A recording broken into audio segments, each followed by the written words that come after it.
My father did everything they told him to, lined up and took every single jab. And every time I beg him, Dad, please just think, he'd just laugh and call me crazy. We spread his ashes at his favorite park. I have to say I thought I was out of tears, until his sister whispered into my ear, my love, my poor love, welcome to our weeping years.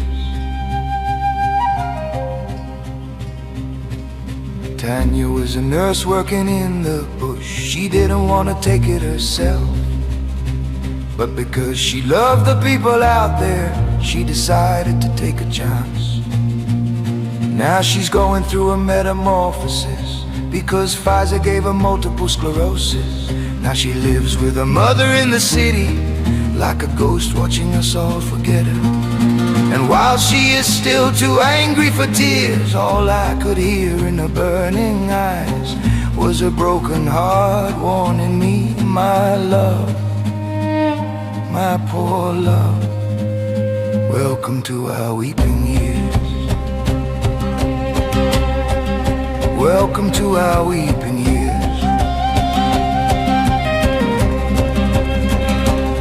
And no one is allowed to talk about it. Take all your pain and keep it to yourself. If vaccines are safe and effective, then you must be the thing that's wrong. You're not worthy of state recognition.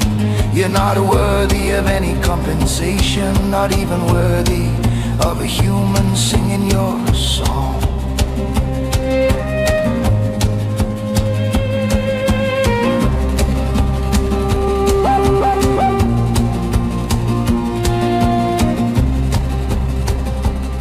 She was 92 and dying in a nursing home, and because her family said no to the jabs, none of them were allowed to see her, so it was clear she would die alone. But then one of her older granddaughters took matters into her own hands. After dark she would break into the home and sneak down the corridors like a thief. Then while the carers were all watching TV, she would climb in bed and spoon her grandmother. She would get into her grandmother's bed and spoon. And even now I can see them there, huddled together like babes lost in the woods, as we and our endless madness hurricane around them, as our madness hurricanes. Oh, can't you hear our gods whispering? If you guys don't find a way to conquer fear, then you're just gonna keep traveling down deeper into the weeping years. Deeper and deeper and deeper into the weeping years. Into the weeping years. And no one is allowed to talk about it. Take all your pain and keep it to yourself. Look around at all these tumultuous years, for lying has replaced the truth. And the one lie that they need you to sell is that the system cares for you. And the one lie that they need you to sell to your children is that the system cares for you. Hey!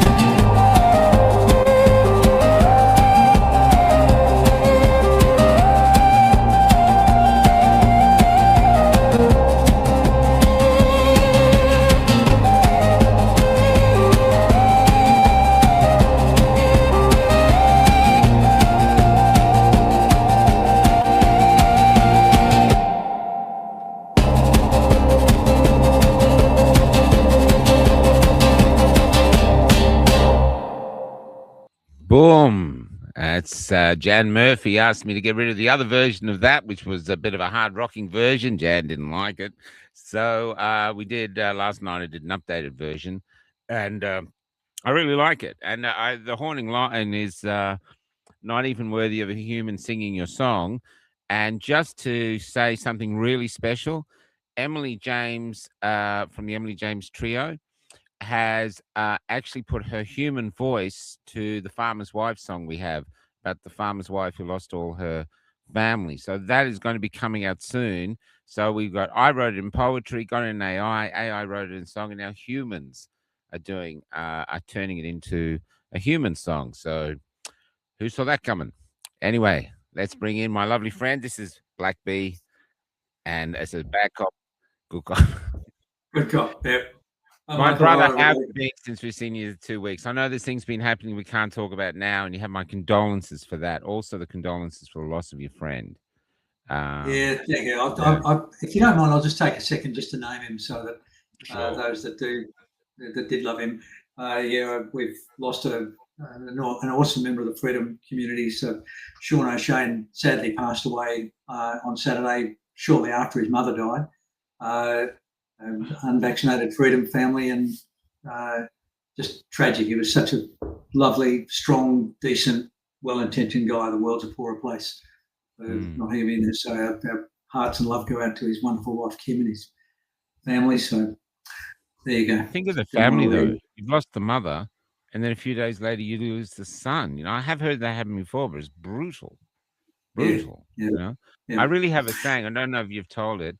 I've got a real belief that God is a writer, and even though he has a great sense of humor, he loves his tragedies. He just Yeah. loves them because you know, yeah. Anyway, Yeah, and the reality is it's ahead of all of us. We don't know how long we've got, but yeah. do you ever think about it? Oh, a lot. Yeah. I don't fear death. I just fear the manner of my death, and so that has left me Thanks, Chris. I'm quite a fan of genuine voluntary euthanasia. I don't think I like the way they're doing it in Canada, and I'm not a fan of the way. Yeah, we're not doing it well in Australia. I don't think it's. But I'm not a fan of suicide, and we might get onto that subject at some stage. I understand suicide, but psychologically, it's a challenge. But so yeah, I think about death a lot, and I'm actually looking forward to the next part of the journey because I definitely believe there is something ahead of us beyond the grave, and unlike my wonderful dad and my beautiful son, who both went to their deaths as atheists, believing in nothing, if they're right, then I won't know enough to be disappointed. I'll just die, and my ridiculous beliefs will die with me. But I got this. One of the many things that brings a smile to my face for my dad and my son is that if I'm right, they're somewhere together now, working out how they're going to appropriately apologise to me when it's my turn to go there. Good luck with that.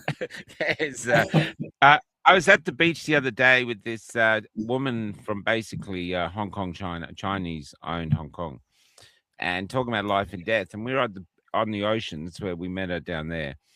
And I said, look at these waves coming in. There's these beautiful waves. They're just stunning. And we're ignoring them because we just see them all the time. We take it for granted. It's just a wave. But just this one incredible wave came in, washed up all the beach.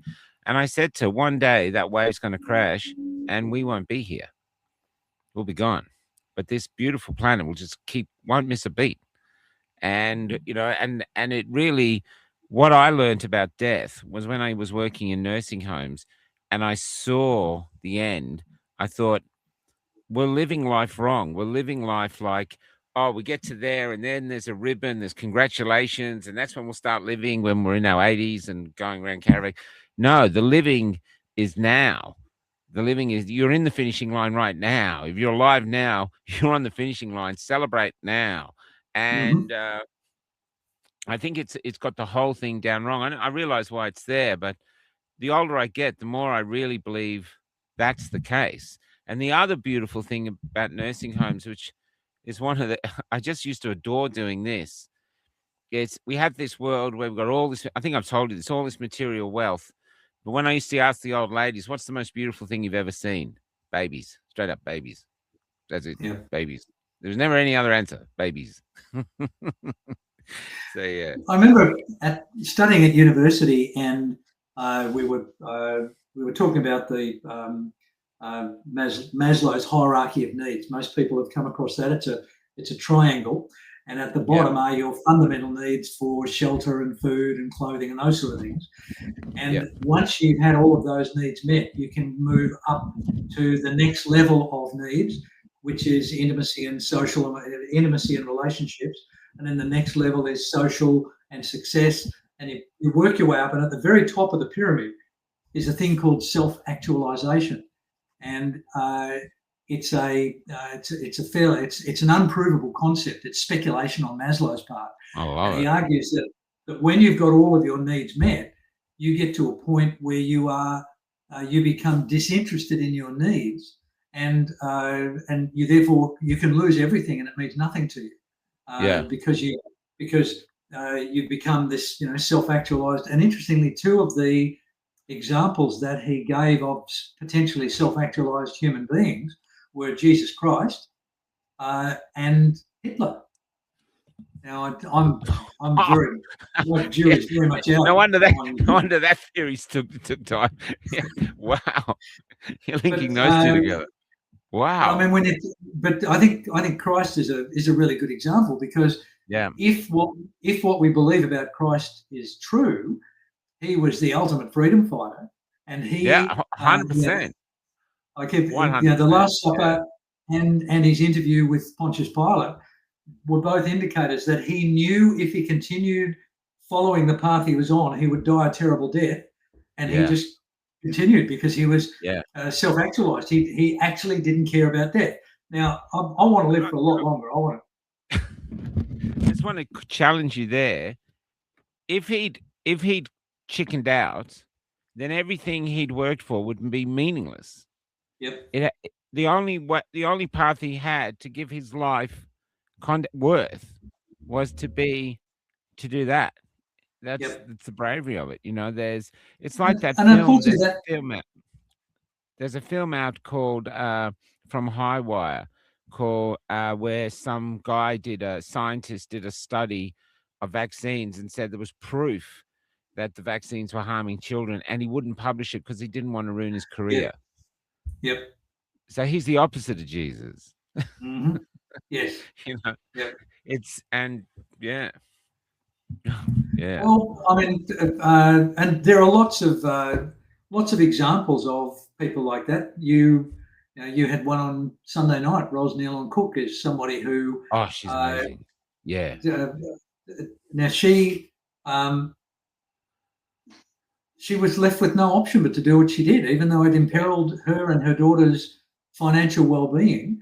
And the ridiculous thing is, what Ros did was actually mandated by law.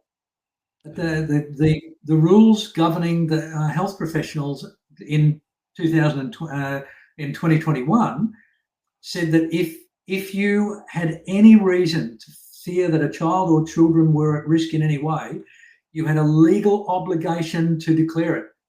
And so she began her now infamous video by saying, I am meeting my legal obligations by explaining why I believe children are at risk with masks, lockdown, social distancing, and foolishly she included well-intentionedly, she included the reservations about the pace at which the injections had been produced and were being rolled out.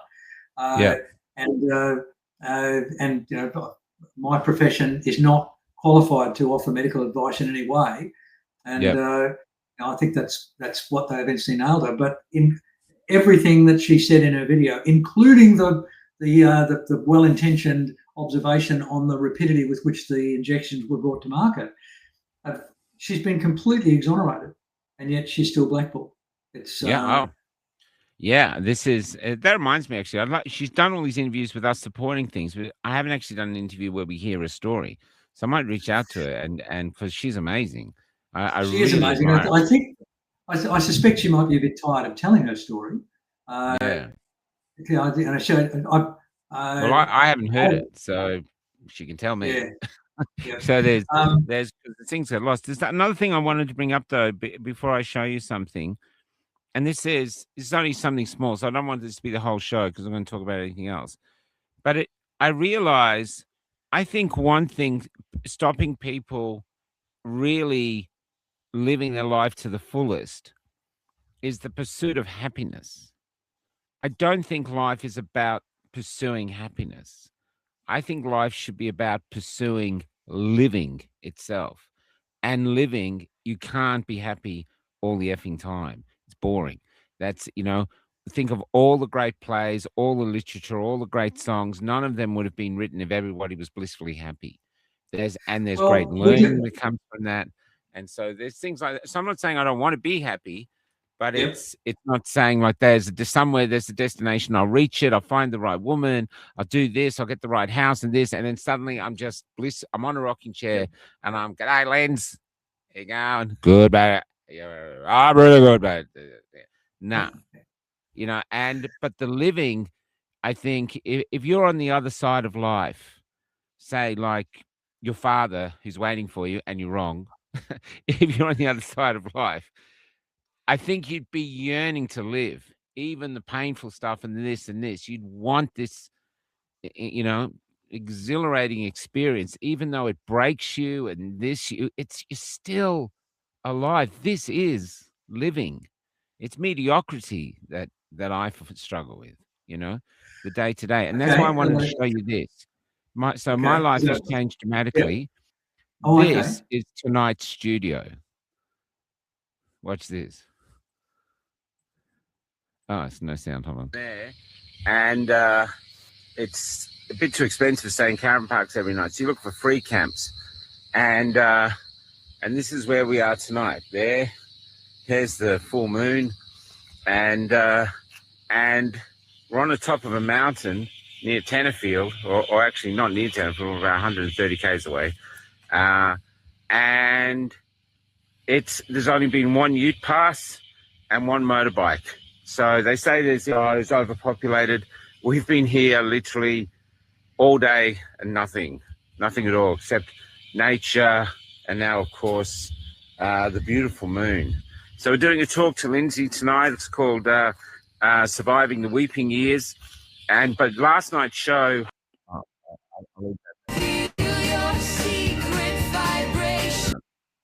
So that's an ad we've got to play later. So, but the thing is, I realized how rich am I? I'm surrounded by this nature, this orchestra of insects. I've got a Starlink, I've got a generator, I've got to move tomorrow because for some reason we run out of water. But apart from that, tonight, I'm in a good place. Tomorrow, who knows? The bumper might fall off the bus or anything like this. What's that? Okay, can I respond to that, Michael? Yeah, go ahead, man.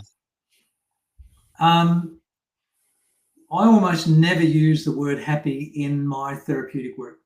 And I'm very open with her. And often if people say, I just want to be happy, I say, hang on, I've got to stop you there. If you just want to be happy, then you'll live a very narrow, shallow, disappointing life. Because love it. Happiness is a part of the mix. What I'm interested in, and part of the ethos of the therapeutic approach that I favour, which I'm what's called eclectic. I take from all sorts of things from Freud, all the way through to the most recent things.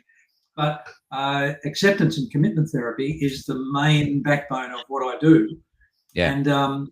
And one of its premises is that the aim of ACT is to allow you to live a rich, full, and meaningful life.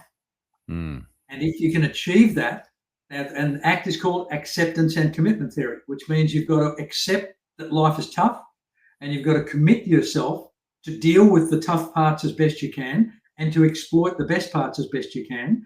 That will lead you to a rich, full, and meaningful life. And the side effect of having a rich, full, and meaningful life tends to be happiness.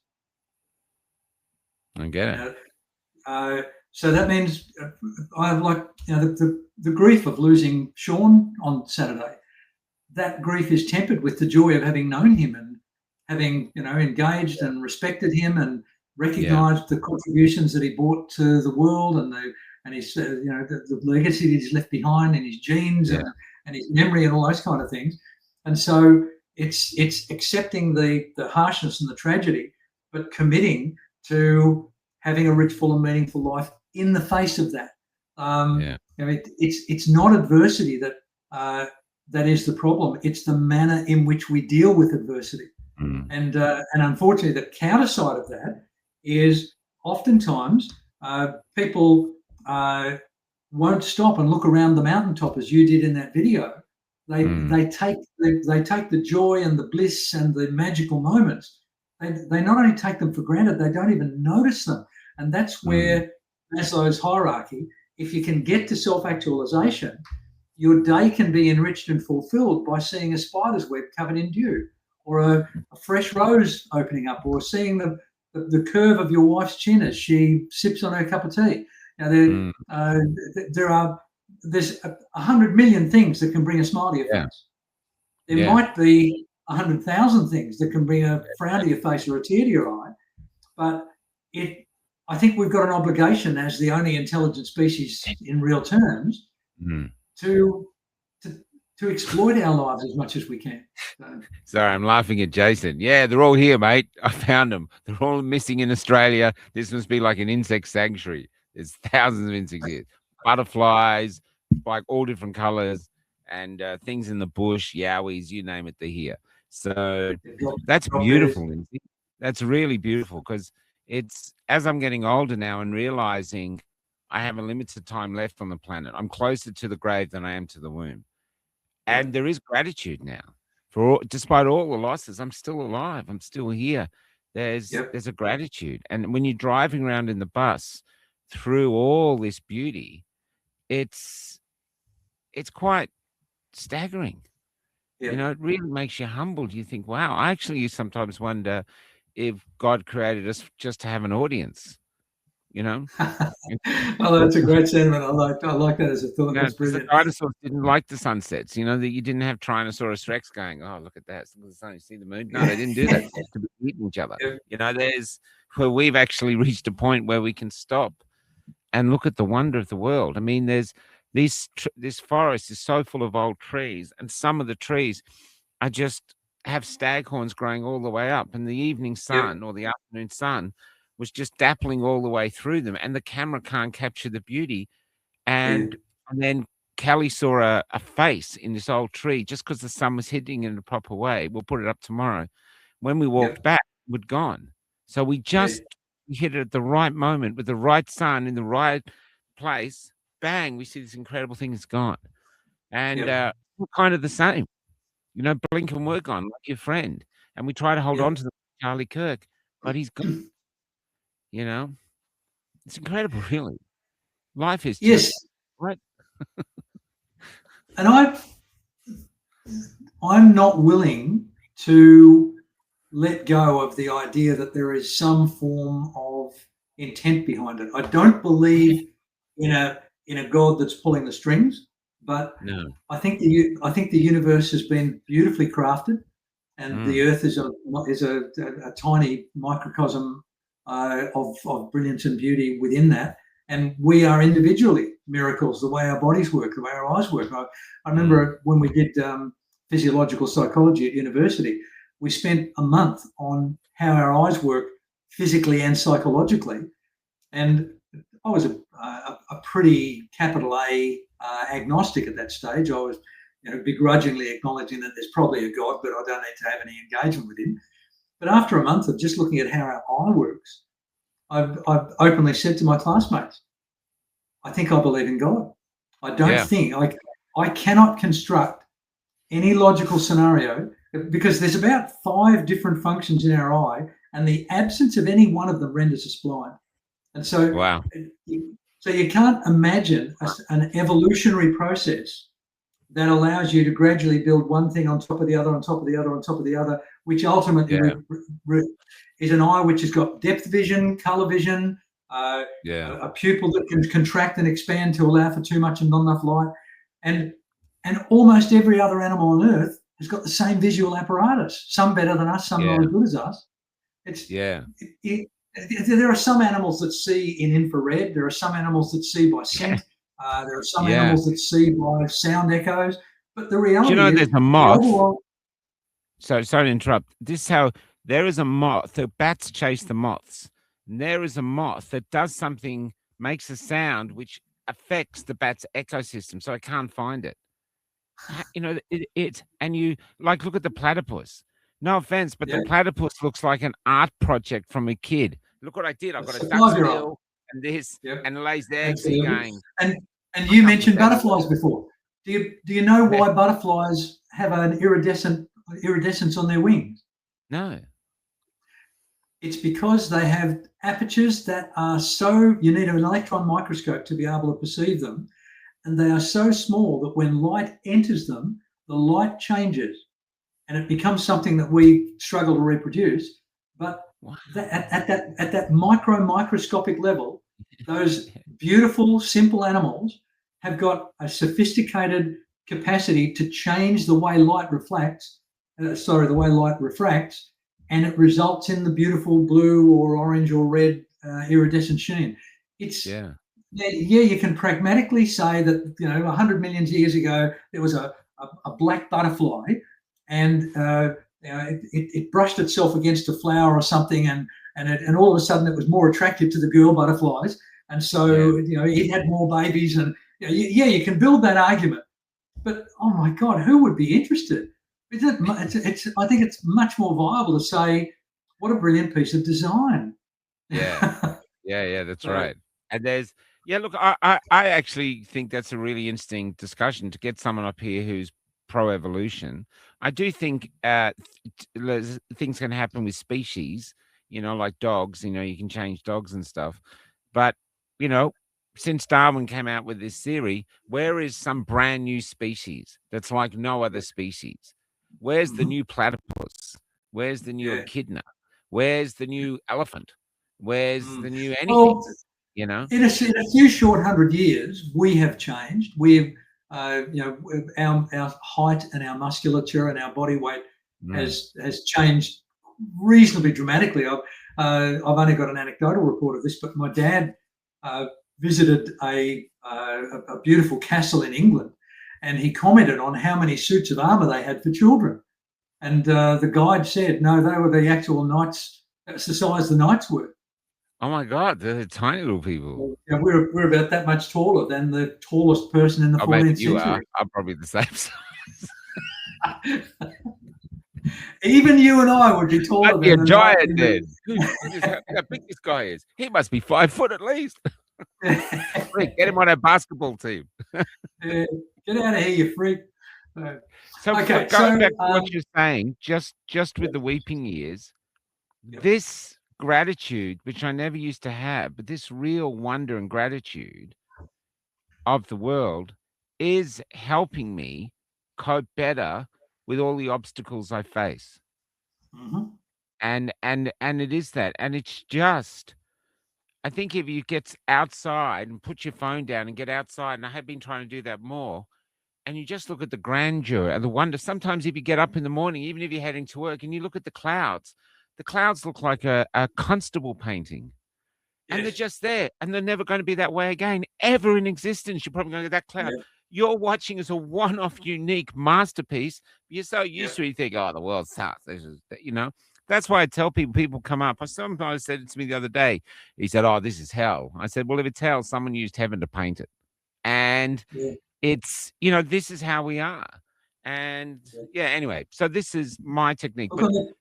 Look at the tip of your fingers. Is the context of the show.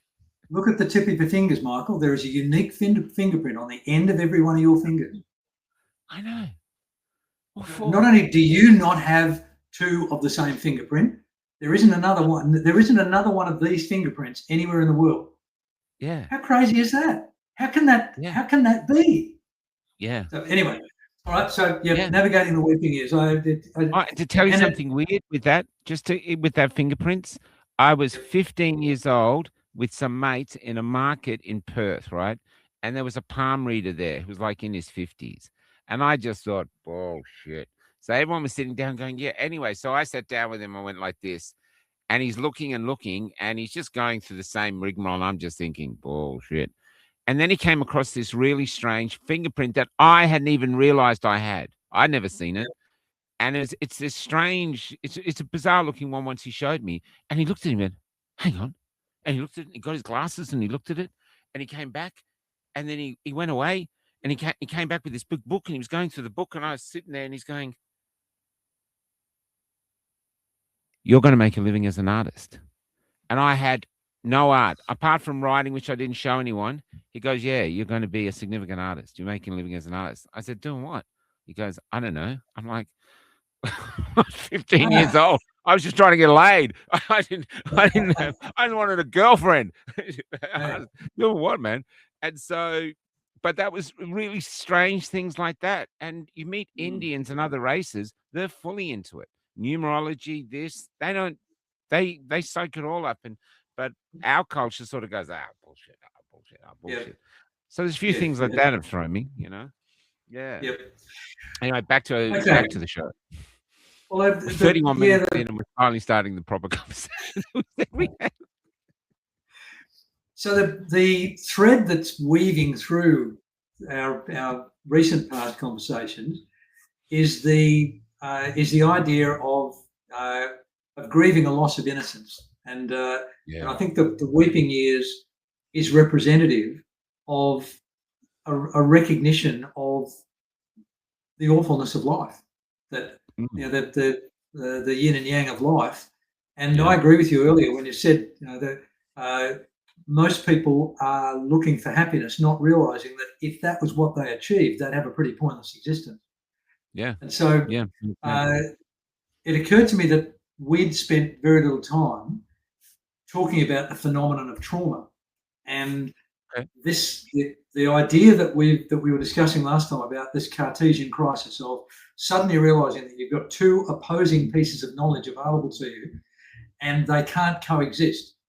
That either the government is trustworthy and you should believe everything they say, or they're a bunch of lying, self-centered, rapacious thieves. There isn't a middle truth. One of them is true. And that's a trick question. And so the realization, and we've talked about last time that most people deal with it through denial, and what that's doing is dampening down the cost of living. That what I think the kind of revelation that you're describing and exploring and sharing with us today is that the pain of life is what it costs to be able to get the joy of life. And I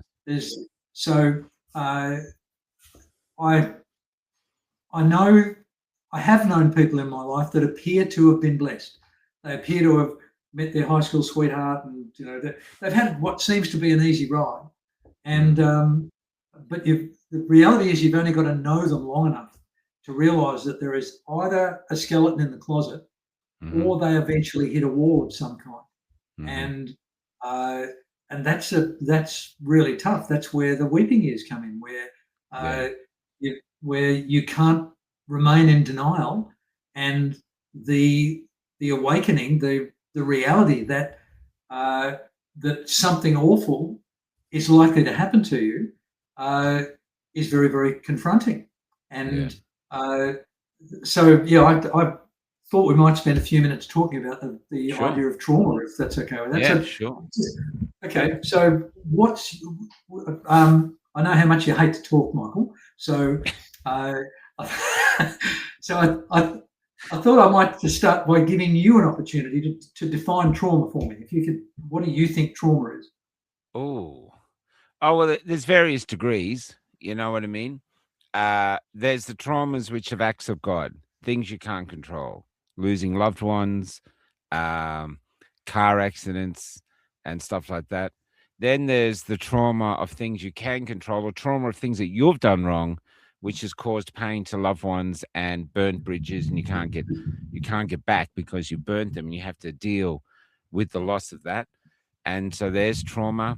There is a trauma too, like you're saying, the loss of innocence, when you've built your construct of how you think the world works, and then something comes along and it all collapses like a house of cards, and you're realizing, oh, that person wasn't like that. That person's like this. So did that person, or did that thing exist, or or was I in denial? And then there's the trauma, which I think Australia has been through, which is the loss of our deep foundation of our culture, of who we actually thought we were. These tough larrikins who only obeyed the government if we didn't want to fine, or when we thought about it, in actual fact, we were completely compliant and we dobbed each other in. The mateship just went out the window because we were scared of a flu. And so there's the trauma of getting over that. And I think the last trauma which I've actually found getting off the internet for patches of time is really helping, is this doom scrolling. You sit there. It's bad. It's really bad. It's really bad. It's really bad. It's really, really bad. You just go down and down and down. And it's affecting you without you knowing it. And so there's stuff like that. And then war and other things. So how'd I do? Not bad. I appreciate you falling into. I appreciate you falling into my trap, though, Michael. Because I thought I heard a snap of the door. What? So what you've I think very eloquently and accurately done is you've described individual traumas from the trivial to the major, and you've described large scale traumas. But interesting, they're all negative. They're all harmful. They're all terrible things. What about the trauma of birth, or the trauma of falling in love? I've never associated trauma with falling in love. Can drive you crazy. Okay. Yeah. Falling out of love is more traumatic. Let me float a pocket definition of trauma for you. Okay. Trauma is an event which has the capacity to almost instantaneously alter the programming of your brain. Wow. That's a short right there. Wow. That's beautiful. Okay. So if we momentarily accept that as a pocket definition of what trauma might be, so now we can include... Clarify. You're saying that you're going in this direction, you think the world is all like this, and then something happens and suddenly you're heading in this direction. And the world something is different. Yeah. It doesn't have to be a good thing. It doesn't have to be bad. It could actually be a good thing, but you can't get back to who you were because things have changed forever. Yep, exactly. So that allows us to then start to speculate what the consequences and the potential management of trauma might include. So let's imagine that Michael's just won the lottery and he's decided to go into business with Lindsay, and all I've got to do is drive to the lawyer's office and sign the documentation. So that's good trauma, right? Now, Michael's generosity is making itself felt, and it's going to change the direction of my life. And so on the way to the signing, I have a terrible car accident and I never make it. And through nobody's fault, that opportunity withers on the vine. Michael has to move on, so he gets Paul Oosterhouse to be his business partner instead of Lindsay Spencer Matthews. I've just experienced multiple traumas, right? Yeah. However, unbeknownst to me, that change in direction of my life, which I would never have asked for if it had happened, actually moves me into the orbit of a totally different set of opportunities and outcomes that would never have come to pass if I'd not had that accident on the way to signing the documentation with you. Yeah. So the thing that hurts people most with negative trauma is that they experience the impact of that significant disaster in their lives, and it changes the program. It changes the way their thoughts occur, and so they move on with a psychological limp. They do move forward with their life, but what they perceive as the damage that has been done to them negatively interferes with the majority of the things that come afterwards. And so without them consciously evaluating it, what they've done is experienced a terrible life-changing event And without their intent, awareness, or permission, they have allowed that terrible negative event to flavour almost everything that happens afterwards. Yeah, I get it. Is that what they call stuck in story? That's a pretty good description of it. Yep. Have you heard that term? You know, a perfect example is I stayed with a friend in Melbourne a few years ago, and his wife left him. It was brutal divorce, but that's all he could do. Every time he met someone, all he talked about. And you meet him 5 years later, and it's the same conversation. He just wants to get on. He hates her so much, and he can't get past it. You know what I mean? And that's a pretty radical demonstration of it. I'm down the scale a fair way. I'm the person who's had a significant childhood trauma, and I'll use myself as an example because as of the 1st of December, psychologists are not even allowed to reference a client without that client's written permission, even though it's an anonymous, depersonalised reference to the client. So I'll use myself as a guinea pig today. As a little boy, I caught my mother cheating on my father. And now I can't have been more than about 10 or 11 years of age. And my worldview was that my parents were an intact unit. And even though my mum was a difficult person, I didn't think badly of her. And I really loved my dad. And in that split second of recognition, and I could see in her eyes that I had caught her with this other hideous guy. Oh my God, he made my father was a 9 out of 10 compared to this guy. And my father wasn't a 9 out of 10, by the way. I got those genes. I got the 1%.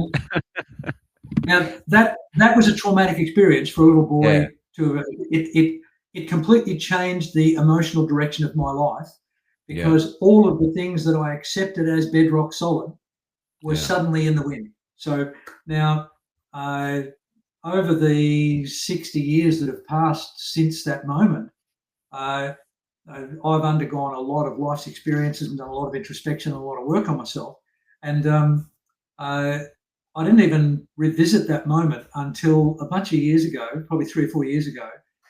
I met with a group of psychologists to compare notes on therapeutic approaches that we were using. And one of these people wanted to demonstrate a psychological exercise called the empty chair, where you have the client sitting opposite an empty chair and you ask them to imagine there's a younger version of themselves in that empty chair. Wow. And then the adult has a conversation with the child. And so she called for volunteers.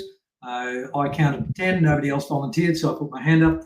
And I really lean into these things. I think if you're going to volunteer for something, you might as well go boots and all.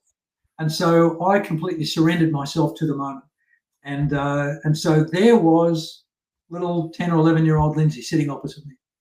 And without any preamble or any preparation or anything, this psychologist said, what would you like to say to this younger Lindsay? And it just came out of me spontaneously. I said, everything's going to work out okay. And to my horror, I burst into tears. Uncontrollable flood of tears. And, you know, I've got 8 psychologists surrounding me, so I was in the right place to have a meltdown. But as we processed it, this particular psychologist said, it's a shame that we can't embrace you into some therapeutic model to help you get over this trauma. And that stopped my tears almost instantaneously. I said, what the hell are you talking about? She said, this is obviously a deep wound that needs to be healed. And I said, okay. Is there another explanation? Is it possible that I just relived a traumatic experience that 10-year-old Lindsay couldn't handle, and out of compassion and acknowledgement of his hurt, I wept on his behalf, but adult Lindsay is okay with it. I've long forgiven my mother. I know she didn't choose to be the person she was. No. Like all of us, she was just obeying the dictates of her programming. And so now that didn't make me like my mother anymore, but it allowed me to lift the burden of blaming her for any harm that might have been done to me. And so why would I have no interest in attempting to heal that trauma.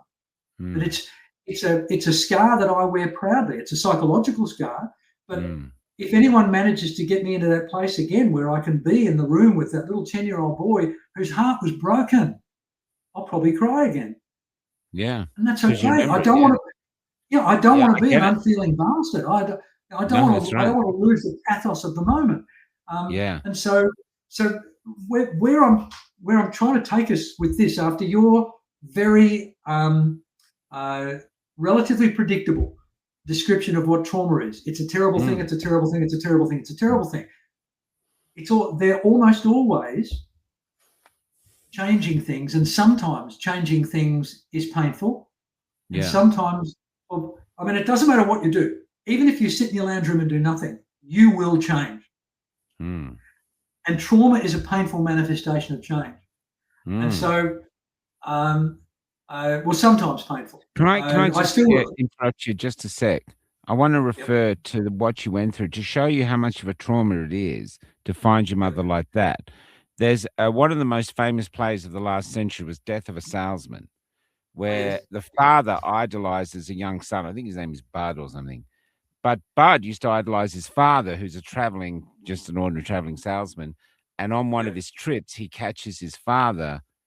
He's got a girl on the road. And he finds out. And he never recovers. And he goes from being, a great sportsman and this to basically he's a bum. And that's really interesting. So that it's to show you that Arthur Miller used that trauma to define an entire character, for the play. So that's to show the power of that. And that's his father. I think a mother would be even more traumatic, because a father, you thought, guys, the father, but a mother is even more traumatic. You know what I mean? Yeah. But Michael, the reason I thought this was a potentially important conversation for us to have with the audience that we have is that there are many members of our community and this audience who have experienced significant Cartesian crises and who have experienced significant trauma from it. And one of the things I want our campfire chats to try to bring to that audience is an alternate viewpoint to something that seems as settled as trauma. That even Miller wrote that it destroyed that young man's life. Now, I want to bring an alternate viewpoint to trauma, because one of the little-known psychological truisms is that for every person whose life is destroyed by trauma, there is a person who's experienced a similar trauma whose life has not been destroyed by it. Interesting. About a 50-50 split. It's quite possible for two people to watch the same dreadful thing unfold, and one's life will be ruined by it, and the other's life will be impacted by it, but they will actually be stronger and move on with their life as a result of having observed or experienced that trauma. So it's fascinating to me to wonder what's the difference between those people. And you began this conversation by talking about your eyes beginning to open to the beauty and the majesty of the prosaic world that surrounds you. And it's just a bunch of trees and birds and insects, mate. And yet you've changed your perception of it. That you even wasted 5 minutes of our time showing us a video about the beautiful place where you're at. What a fantastic reframe of an otherwise mundane experience. You're just camping in the freaking bush, mate. Yeah, you're not. The trolls do this all the time, believe me. The trolls are very good at bringing me back to my feet. Okay. You're a bum is the usual thing. So my relationship with the God that I invest my belief in is such that I talk to God a lot. Now, that could be called prayer, but the thing is, I never ask God for anything. I don't believe I've ever prayed a prayer saying, will you give me the tax lotto numbers for Saturday night? Yeah. My prayers are almost 100% prayers of gratitude, even in the face of adversity. Yeah. Because Laura. I don't want to be the kind of person who life beats. I'm happy to be beaten down by life, but I'm not happy. I can accept that I'm going to be beaten down by life. But I want it to be a lesson. I want it to be a stimulant. I want it to be an experience, and then move on with the rest of my life. Now, it's my very strong belief as a psychologist that our brains are capable of believing almost anything that is put into them. Wow. Okay. Well, the history shows us that's true. Absolutely. And if you start to recognize that as a relatively unavoidable reality, then why would you not start to actively try and have an influence over that? Why would you not look, even in the face of adversity, why would you not look at it and go, hang on a minute, wherever I got my programming from, it's telling me that this is a disaster, that this is a terrible thing, that this thing is going to ruin my life, that I'll never recover from this. Yeah. Now, there is a tiny bit of truth in that. But the reality is, you're going to survive or not. But that's part of our journey. Now, and one of the reasons why I'm not a fan of people ending their own lives other than under a pretty narrow definition of euthanasia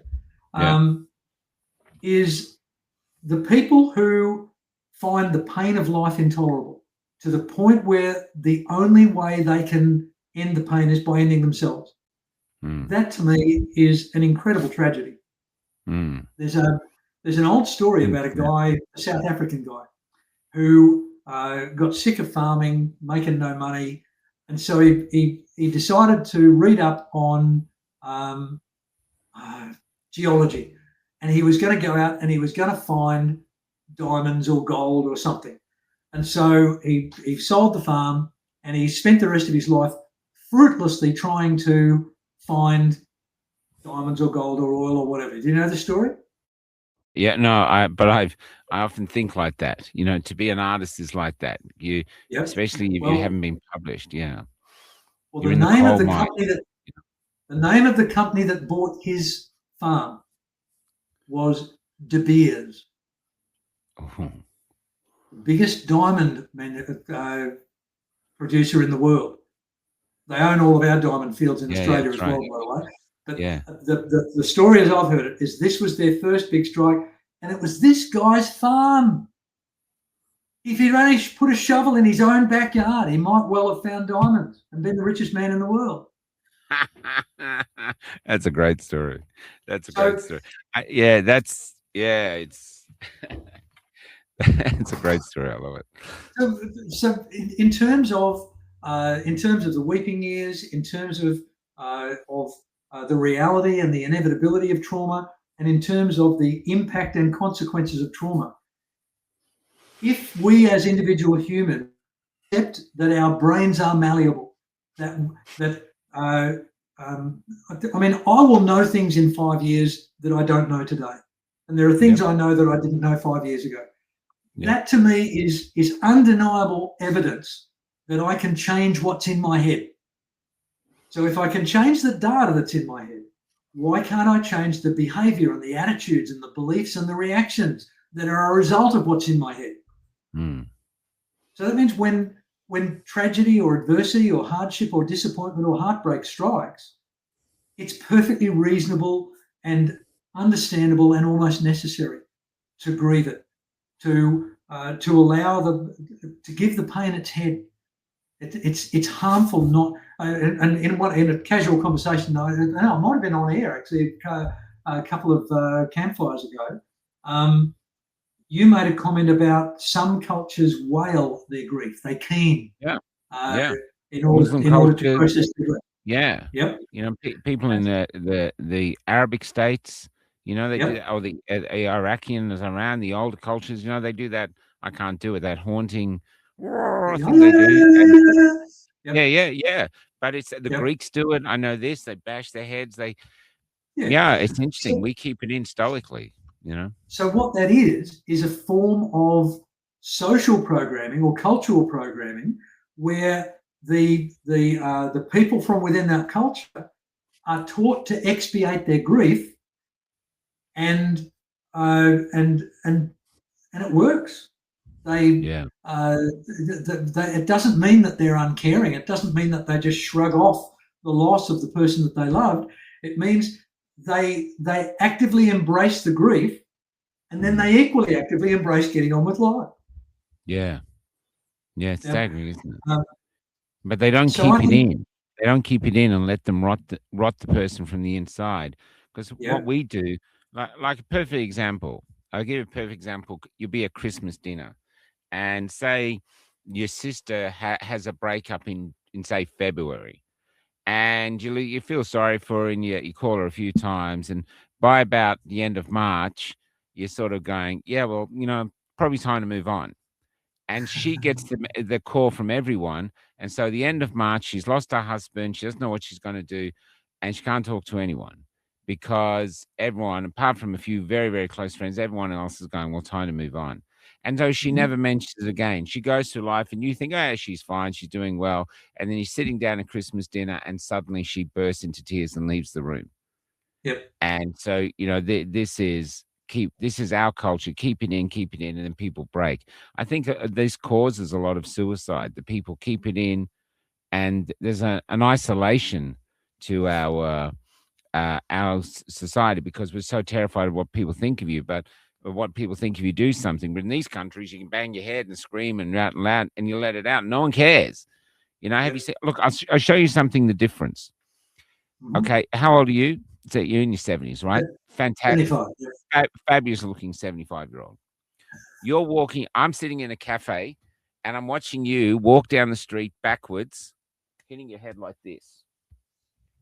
And I'm thinking to my mate, bloody hell, look at that dementia, poor bastard, But if you were 75 and Chinese walking down the street backward like this, I'd go to my mate, I bet that's good for you.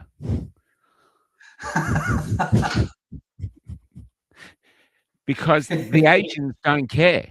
They're out there doing this. They're doing it for themselves. They don't care. If you think they don't give a toss. They Yep. do their selfies, they do the thing. They don't give a toss. I love it actually. There's a freedom to them that they have that we can't access because, oh, well, I can't do that because what will that person think of me who doesn't think of me at all? So we're entrapping ourselves, Yeah. So yeah, I get it. Okay, the heartbroken sister-in-law that you referenced in your story demonstrates two pretty significant elements here. One is compassion burnout. That because we are not as a compassion burnout, because as a society, Western society tends not to be very good at helping people expiate their grief. That Yeah. we hit compassion burnout fairly quickly. So that means my sister-in-law is desolated over her divorce, and it's all she talks about for 3 months. Yeah. Now I've been listening to that for about a month and a half longer than I needed to, but because I love her, I've kept doing it. But then I gradually start to withdraw because she's not recovering from her grief. She's holding on to it too tightly, Yeah. and so compassion burnout is a reasonable thing because if you don't start to burn out, you start to enable. That if I happen to be the lovely brother-in-law who rings my sister-in-law every week to have her reinvent the grief of her lost relationship, then I'm actually perpetuating the state of misery that she is now habituating. Mm. So I think compassion burnout is a relatively powerful evolutionary thing. Mm. But then your sister-in-law story says that as the people that have shared her grief with her begin to fall away out of compassion burnout, she learns not to mention the war anymore. So she goes into denial, deflection, distraction. And like Lindsay talking to 10-year-old Lindsay in the empty chair exercise, the right triggers bring that to the surface. And now in my instance, it was a momentary experience of emotion. But in the sister-in-law's thing, she's broken for another month. That she's devastated for another month because the pain the pain and the grief hasn't been effectively integrated into her life story. It's still an open sore. Yeah. So what I want for all of our community, and I want it for all of humanity as well, is I want us to not just survive. I want us to thrive. I want us to be honest with ourselves and say, shit is going to happen. We have lovely people like Sean O'Kane they're gonna pass away unexpectedly, and that's going to be terrible when it happens. But there is no other way to live life, because and if we don't find a meaningful way to individually integrate the tragedies of life, then we're not going to live our richest, fullest, and most meaningful life. So where I'm hoping this goes with us, as the negotiating the weeping years, what I'm hoping that you and I might be able to take some tentative steps forward in this conversation is, how do we as individuals and our viewers and our brethren of the freedom movement, how do we negotiate the grief of our loss of innocence, the recognition that the people that govern us are willing to do wicked things to us, that people we thought we could trust have shown themselves to be untrustworthy? How do we negotiate something that is that negatively traumatic and find a way to get through it and come out the other side stronger and better and healthier? That was a question mark, Michael. God damn it. Your question. There's, Joe, this is really interesting. Because there's been a great lesson for the freedom community, and they tell me all the time now. I meet so many of them, and they go to me, you know what? COVID was the best thing that ever happened to me. At the time, it was deeply traumatic. We all lost things, friends and family, jobs, houses, everything we thought we needed. And we started this odyssey, all individual odysseys. That's like, on Goodbye Road. That's what I'm saying. We were the orphans of Goodbye Road. We found each other on the road. Like, if I hadn't made the decision to not segregate audiences and go public with that decision, which ended my theatrical career, I wouldn't be in this park. I wouldn't be with Cal. I wouldn't be talking to you about this. And I only reached here through trauma. If I'd gone the safe route and done this and just followed the herd, I'd be somewhere else. I don't know where, but I'm here now. And I'm much, much, much stronger for it. So I think the lesson that the freedom movement can offer the rest of the community is that a lot of them are scared of the pain of transition, the pain of trauma, and actually saying to them, think of trauma like doing a dry dock on a ship, on a yacht, cutting off all the old barnacles, repainting it, tightening, refurbishing the sails, making it seaworthy, making it ready for the storms, and then sailing back out there stronger than you've ever been, with a greater confidence to sailing. Like, I'm never suicidal anymore. I never have those thoughts. I used to have, because of my bipolar, they were just like involuntary. I never have them anymore. I'm celebrating every day, and I owe it to COVID. I owe it to the choices where the government decided, we're going to steal your freedom. And I was like, no, I'm going to hold on to it. Thank you very much. And now I'm the freest I've ever been. And now I'm hoping through this work that we're doing now, because someone asked today, well, what are you actually doing? One, we're still doing these interviews like this, and I'm exploring the human condition. But the other thing that I think we're becoming, by keeping this old 1987 bus with no toilet, thank you very much, going, is we're a symbol of freedom. We're a symbol that you can lose everything and find real life. And now, to tell you about trauma, just if I can get this in, I wasn't going to say this, but this is true. I love what you said about trauma, and it relates to the question you have. I met Kelly, say, 3 years ago, but we've been through things. We are deeply in love, passionately in love. We actually really, and sometimes it's bad days, sometimes good days, but there is a trauma to it. Like, it's life changing. You want to lower, and you're thinking, how can I be like this at 60? You're kidding me? This is something for 15-year-olds. I'm 60, for God's sake. But it's still making you realize every moment on this planet is a moment to be alive, is a moment to grow. if you decide you stop growing, that's your choice, because life is always there to help you explore yourself and grow. And then I thought, if we were on the Armageddon and we are heading towards somewhere bad, why was I allowed to find someone as gorgeous as Kelly and fall in love on this road where I should have just basically crumbled and walked back to the government going, please jab me and let me back in, Instead, now I'm this free budgie. He's met another budgie and we're just flying around the cage going, it's okay out here. It's good. You can survive, You just need to find a toilet. But apart from that, and so this is what we are by doing the showing the things on the road, how we live. Is in this new thing, Cafe Locked Out on the Run, which we're trying to change at the One Lettuce, is actually showing you there is life outside the chicken coop. You can survive. In fact, you can thrive if you embrace it and the other real interesting lesson I've learned is faith. Faith is the biggest lesson I've learned in these last 5 years. From the moment I first prayed on the morning of the shrine, where I said, I'll work for you, to now I've just run on instinct. I get a sense, a feeling, and my brain sort of goes, yeah, all right, whatever. I don't understand it, but let's go. And that's why I've got a saying that the heart has a map that the mind can't read.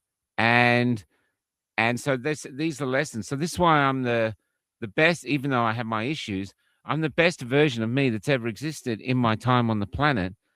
And I owe that to trauma. Okay, I've got to follow that with a couple of things.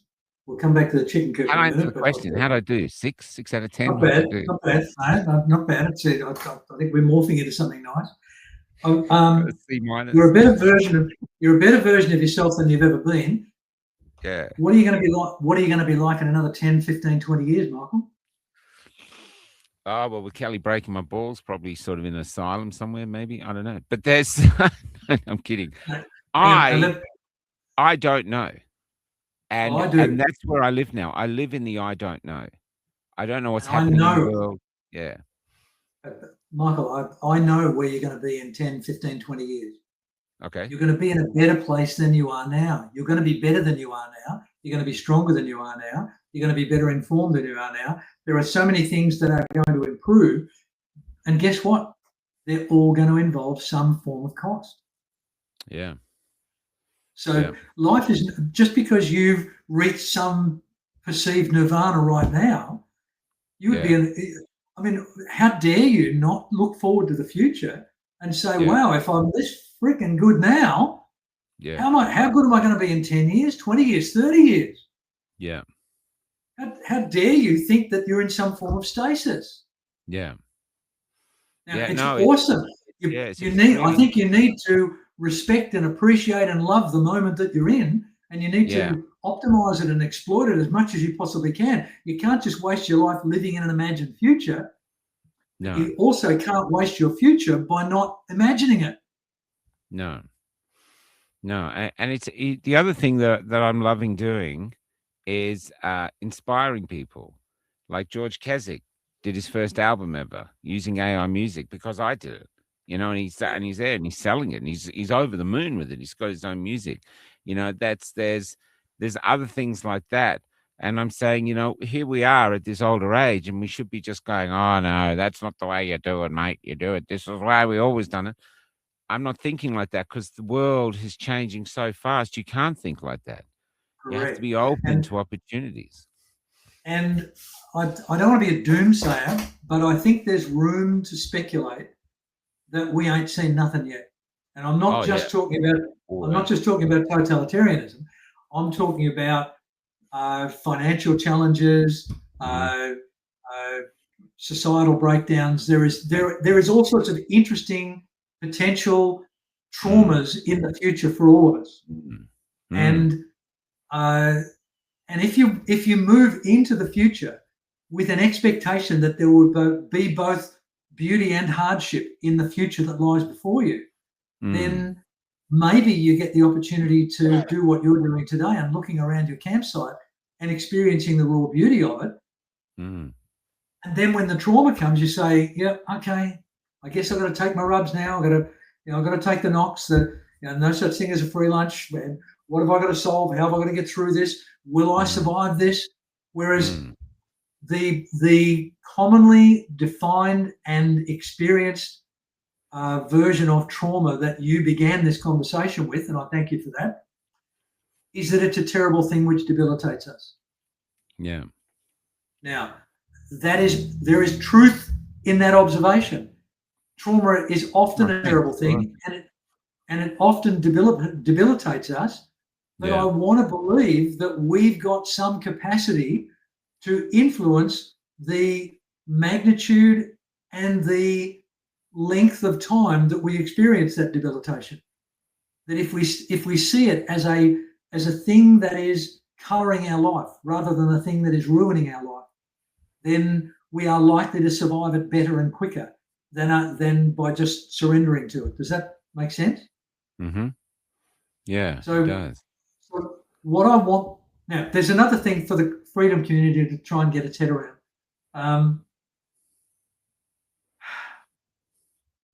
We know we were right on almost all of the stuff that went down over the last 5 years. And I read recently, I wish I could remember the famous person who said it. People will always forgive you for being wrong, but they will almost never forgive you for being right. Yes, I have heard that. And I think that's where we are now. I don't think there's going to be any shrines built for us. I don't think they're going to have public holidays to remember the brave people of the freedom movement who, isn't December Dissident Month? Isn't it? I mean, let's face it, it was when Jesus was born and he was one of the first dissidents. So yeah, it's interesting. Yet we still do it. We still fight. As a community, we need to accept that part of our burden is that we are unlikely to ever be offered any form of apology or atonement for what our community and our neighbours and our friends and our relatives put us through. That's our trauma. We need to accept it, manage it, weep for it, and then integrate it into our history so that we become different and hopefully better and stronger people than we would have been in the absence of having been treated that badly.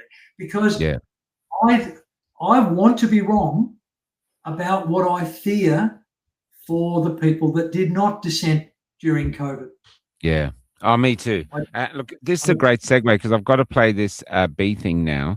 But this is a great segue because the other thing that I love doing is trying to figure out, and you're doing it too, right? I'm always thinking, how can we cement the foundation of our community so the world knows there's another community has arrived. These dissidents who we're a community, and some of us are unjabbed and some of us are jabbed, and now we don't want to be jabbed. We got Wayne on, he does a podcast on Tuesday nights and with us, and so here we are as this brand new community. And that's why I'm trying to capture literature. You're writing a book now, your next book, the music, we were trying that sort of fell over, but we're still doing music.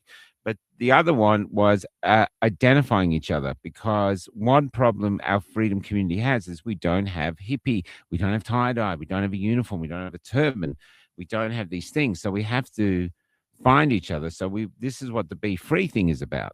Walking down the other, the normies might go, be free. Oh yeah, man, should be free. And thinking, I don't know what that means, but I know what it means. And if I see you, I can come up to you and go, g'day, brother, how you doing? And we're like-minded and we know. So this is where Margie McKenzie, who I adore, sent us a load of B bands. And she said, start pitching these. So I'll just play this ad quickly and I'll come back. Oh, I'll stay there. Feel your secret vibrations like our last fading song. It's time, oh, it's time to be free. I can hear your vibrations like a final human cry. Oh, it's time to be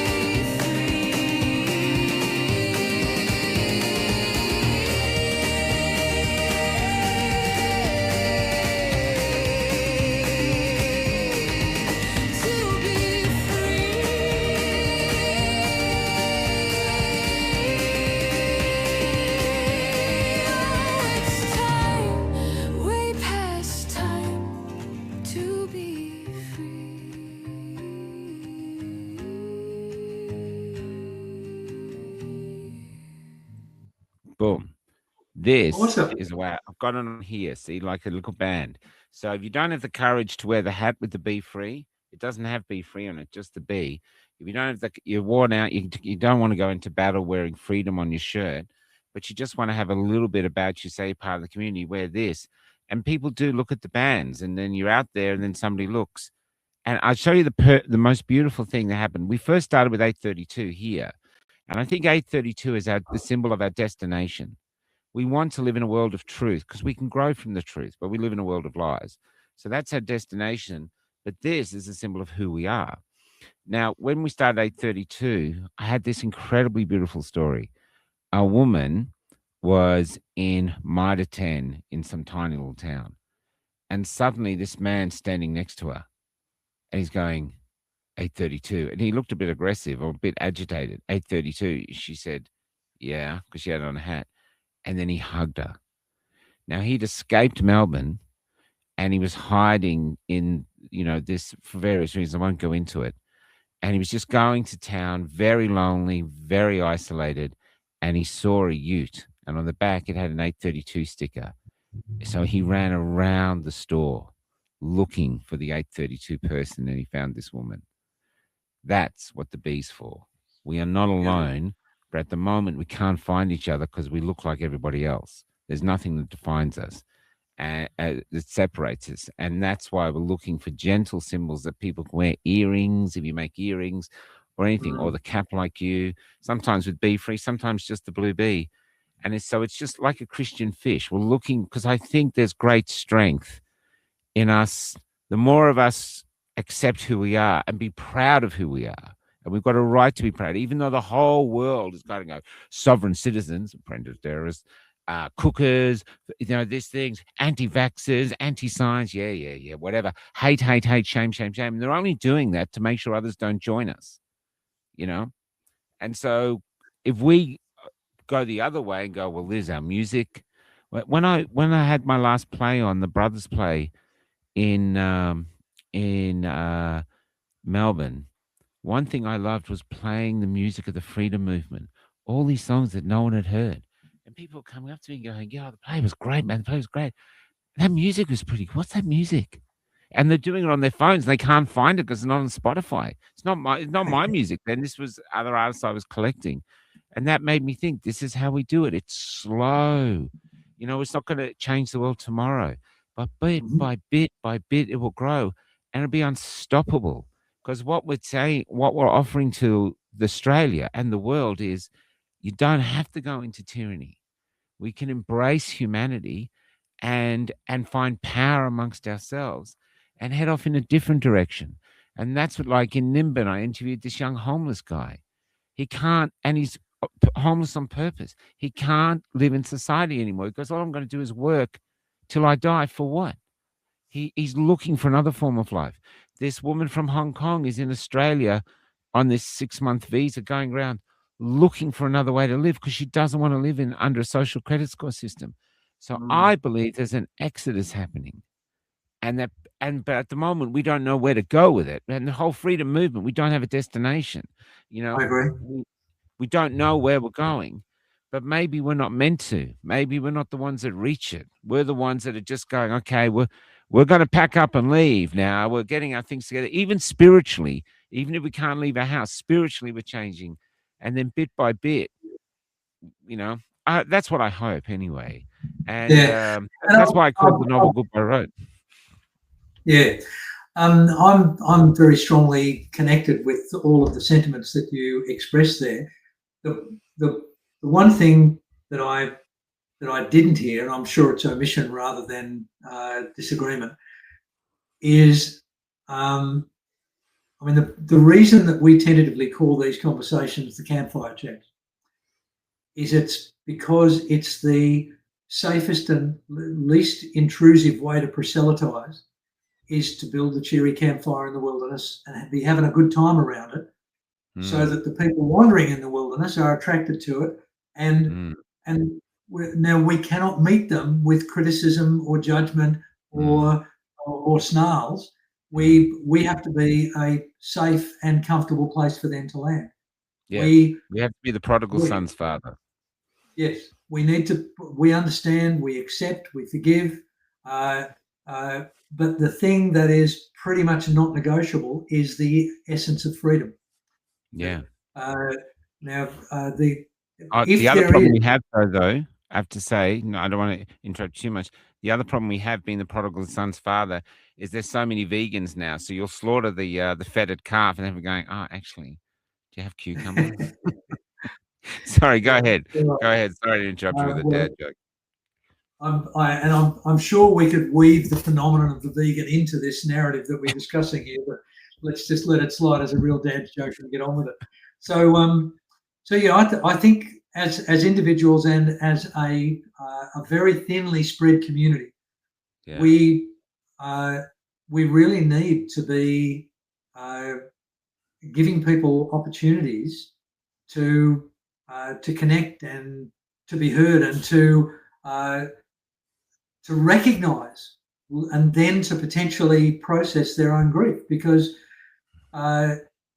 denial doesn't make grief go away. No. You know, I've had so many clients tell me that they've kept their grief locked in a box. How do they do that? How do they do that? Is it they never talk about it? But it must be in there. They must sense it. Definitely. Well, if you successfully trick yourself into thinking that you've got some sort of vault or safe or box that you can hide it away in, then that facilitates you living in denial of it. But it's ridiculous, because it's not that it ceases to exist. And the problem with all of those metaphors of locking it away is that you don't have the only key to release it. That your environment unwittingly might be carrying keys, and without your knowledge or permission, all of a sudden they've opened your vault. Yeah. And as that woman and my own experience, the thing that you've not potentially processed properly roars out at you, and that's an existential crisis. That's and people are in trouble. I would love I think if we're genuine in the freedom community one of the fundamental essences of freedom is that you need to allow other people to be free as well. It's not just, I don't just want Lindsay Spencer Matthews to be free. I want Michael Gray Griffith to be free, and I want Billy Bloggs to be free, and I want freedom is but I briefly mentioned to you before tonight that we engaged in a communal activity, which I won't go into now. Sorry? Yeah. I'll just go back to Ben's clip, just Ben's. I know you don't watch them because we put it this way so you can't see it, but that was just a killer. That's Ben. Ironically, the freebie exodus will be escaping the hive mind. Yeah, we've got to meet up. You got to come on the show, brother. You're great. Yeah. So it can't. This is where I struggle with freedom, because it's not unconditional. No. That if you are going to expect to be allowed to live in freedom, it has to be a balance of rights and responsibilities. Yeah. It would be psychopathic and narcissistic of me to think that I need to sacrifice your freedom in order for me to get my freedom. Yeah. So, which is where we are. The trans community is a perfect example of it. I need, or the community of you need to use my pronouns. So I actually have to filter my own things to your pronouns, what? And these are things that's been happening to us, and this has been traumatic to around the world. There's a father in Canada who spent 6 months in jail because he refused to use the right pronoun for his son or his daughter. And in Ireland, a guy, Enoch Burke, I think, is a teacher, Christian teacher, and he spent, I think it's a year in jail, and he's got a huge amounts of fines simply because he won't use pronouns. That's it, And so, it's I get it. Michael, what I'm hearing you describe there is what I would see as the wilderness. Yeah. Now, there's a whole bunch of people who are quite happy in the dark. There's a whole bunch of people who don't mind living in the wilderness. Yeah. They're not the people that are going to be attracted to our cheery campfires. No. In fact, they're a potential threat to us, because whilst they're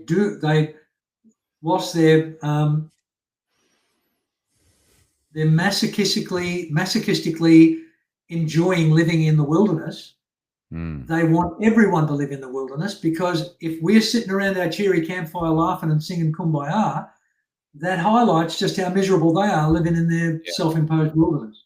So it's not an easy ride, but if we as individuals within a larger community, if we don't buy into this particular challenge, and if we don't find creative, friendly, safe, encouraging ways to reintegrate with society, and I don't know what those ways will be. I've referenced the fact that Sarah and I take our dear old dog for a walk pretty much every morning, and we've got a moving population of about 30 other dog owners who we have these very brief, sometimes long, sometimes we'll spend an hour talking to one of them. Wow. One or the other of them. Our walks take a long time some days. But the overwhelming majority of these people, we have gently and inoffensively introduced to the conversation hints of the journey that we've been on. And 100% of them find it safe enough to be able to say, yeah, that bothered me too. Wow. And so we've now got this casual group of people who are looking for an opportunity to be honest with themselves and with other people. Yeah. But we're thin on the ground. We safe recipients of that insight on the ground, because when they go home, they can't talk about it. Yeah. Do you think that fear really was, I used to say fear is the virus, courage is the cure. In the really heightened state of fear, even I was frightened. You're trying to, because they're just pounding you from all sides. Do you think fear cannot hold on to you forever? At some point, something in you starts to slip, or is it just by individuals? Some people like the adventure, so the fear doesn't have as great a grip, where other people live in fear their whole lives. Okay, there's layers in what you've speculated there.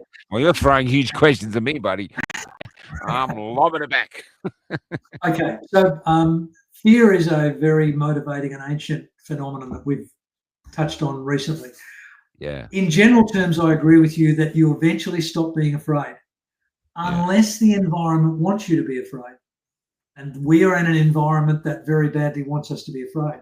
And so that environment finds different ways to startle us and to present us with novel stimuli that reminds us that we should be afraid, and encourages other people to share their fear with us. So the natural exhaustion of fear tends not to occur. And that's a terrible thing to wish on anybody. And it makes people weigh you down. Well, it's like a communist system. Totally. And it's almost impossible to think rationally when you're in a state, when you're in any heightened emotional state. If you're in love, you are not thinking rational. If you're angry, you are not thinking rationally. If you're scared, you're not thinking rationally. So, and so I like the meme quality of courage is the cure, but I don't think it is. I think curiosity and rational thought are the cure. That if somebody is threatening me, I don't necessarily want to placate them, and I don't necessarily want to. I certainly don't want to fight them, because I can't fight my way out of a paper bag. But what I want to do is understand them. I want to find out why they're so angry with me. And I was confronted with a really angry guy who I'd had a business dealing with, and he had actively dudded me in a number of areas.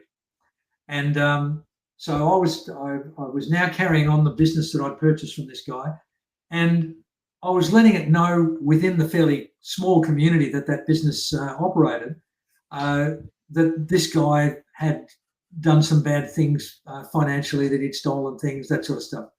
Now, this guy was a good 20 years my junior, and he was a 8th Dan black belt karate expert. Oops. And this particular day, he rocked up at my place of business and his tail was on fire. He was as angry as I'd ever seen one. He was literally hopping from foot to foot. And this is a very dangerous man. And and the first thing he said to me was, how dare you tell people I'm a crook? Now, my response to that was, and I don't know where this came from, it was spontaneous. I said, which are you more upset about? Me telling people that you're a crook or you being a crook? And he said, I'm not a crook. I said, okay, well, if I defined a crook as somebody who actively took advantage of you in a business deal, who promised you things and then didn't deliver on them, and who actively stole things from you, would they be the kind of things that you would consider the behaviours of a crook? And he said, I didn't do any of those things. Here's the receipts, mate. You may not remember that you did them, but you did them. And he said, well, you let me. I said, that's the get out of jail card that every crook tries to use. If you hadn't left your front door unlocked, I couldn't have stolen your TV, you bastard. Yeah, that's right. That's right. Now, this guy continued to be argumentative and agitated. And so after it felt like half an hour, it was probably 5 minutes. I finally said, look, it is really obvious that you're not going to calm down. And there is no way that I'm going to be able to overpower you in any way. And I don't think you'll let me walk away. So if you've come here with the intent of attacking me, get it over with. Then my staff can call the ambulance and call the police, and you can spend a year in prison and I can spend a year in hospital, and that's not going to make either of us feel any better. But either get on with it or get out. Wow. And he got out. Yeah, because you took the bullets out of his gun. You're going, well, shoot me or not? Yeah. Now, the reason that I share that story is, and honestly, I cannot explain why or how I knew how to do those things. It was over 20 years ago that happened. So I didn't have any of the knowledge that I share on these conversations. But the reality is that's what I want us to do. I want us to be non-inflammatory. I want us to be willing to engage with people, but I also want us to get to the point where if we're hitting a brick wall, we name it and we say, look, we're clearly not going to get on. Now, I'm hoping that it never comes to fisticuffs, but I think under those circumstances, if I was in a conversation with a dyed-in-the-wool pro-vaxxer and they were, angry at me for not getting my 15th booster, I think I would try to initiate a curious, mutually exploratory conversation. But if all I was hitting was their emotional refutation of anything I tried to introduce, I'd get to the point where I'd say, I think we're done here. If it's okay with you, I'm just going to walk away and get on with my life. So wow, man. I think as a freedom community, I think we've got at least those three things to do. We've got to be open and generous to other people. We've got to be intelligently curious about what's going on in their mind, in the hope that will stimulate some reciprocity and they'll be interested in what's going on in our mind. And if we hit a brick wall, we stop beating our head against it and we walk away and hopefully. So that means as we sit around our little campfire and as people come up and say, this looks like a cheery group, we go, well, you're welcome to join it. What's your thing? What do you believe in? Oh, well, I would only join you if you're all up to date with your boosters. Okay, well, maybe before you sit down, explain to us why you think we should all be up to date with our boosters and give him the time of day. Yeah, honestly, I'd be very interested to hear. Jason Cornick says you've got a black belt mouth, Lindsay.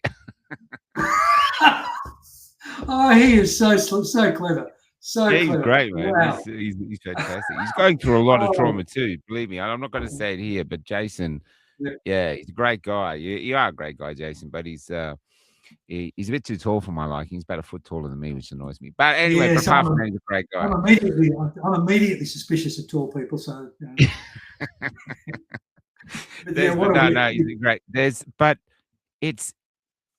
What you're saying is we have to be human beings, empathetic human beings. And that's what I see a lot in the freedom movement. I'm not seeing, they come up to me, oh, my friend's got sick. He's got cancer. I told him not to take it. I did everything. He's got sick. And they go, but I can't bring myself to say I told you so. I feel like they've already paid a terrible price. You know what I mean? I'm full of admiration for our community and how there might be a few out there going nuts and calling people names and calling them idiots, but I haven't come across them. I find people who are still trying to help, who are still trying to listen, who's still trying to stop them going this other way. And, I just see empathy and I love it. Yeah. Hi, Lynn. Yeah. And I've seen it from the beginning when we started this. I didn't see us burning cars. I didn't see us looting stores. I didn't see us doing any of that. I just saw us walking and getting abused, but not abusing back. From the beginning, it's been this beautiful movement of that. I know there's a few things like the trains murder and Desi and a few other exceptions, which, for another discussion. But for the vast majority of our movement or of our community, they're just decently good human beings. That's what I've come across. Michael, I profoundly agree with you with one exception. Wow. Okay. We have been the people of the rallies. Some of and us, most yeah. of the well, that's been one of the things that's kind of typified. That's been the kind of the public face of the freedom movement. And the majority of those rallies have been very forceful, very emotional, some of it very angry rhetoric. And yeah, that is anathema to me. We will, for every person our compassion invites to our fireplace, the angry, defensive, data-filled rhetoric that we tend to engage in for all sorts of really good reasons. I don't blame any freedom member of the freedom community. I don't blame any of them for being angry and for going, what the heck? Look at all the, I've been awake for 5 years. Why have you not woken up? I get that, but that's going to work against us. That's just going to alienate people. For every person who skittishly moves towards our campfire, 10 will run away if they hear us talking about them as sheep. And I've used the metaphor of lemmings before, and I'm ashamed of myself for doing it. But we have to start to communicate in the language of love and forgiveness and acceptance and compassion and inclusion. Mm-hmm. Yeah, I agree, Lindsay. So I think we've got the basics. I agree very strongly with you, Michael. I'm proud to be a member of the freedom and dissenting community because the overwhelming majority of people I've met are decent, genuine, compassionate, wonderful people. And they don't want to hate on someone just because they've got a different point of view.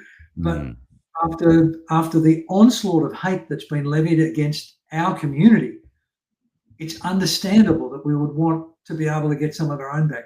But we are going to go nowhere if that's what we fall into the trap of doing.